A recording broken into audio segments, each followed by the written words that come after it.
You ask Tiger to solve. This deals with linear equations with one unknown. The final result is x equals 5. Let's solve it step by step. Simplify the expression. Expand the parentheses. Multiply the coefficients. Simplify the arithmetic. Group all constants on the right side of the equation.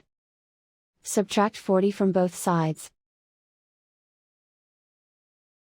Simplify the arithmetic.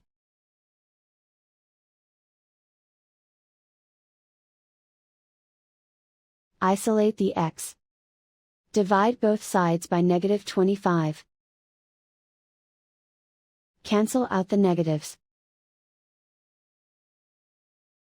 Simplify the fraction.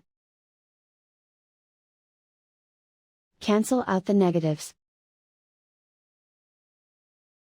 Find the greatest common factor of the numerator and denominator. Factor out and cancel the greatest common factor.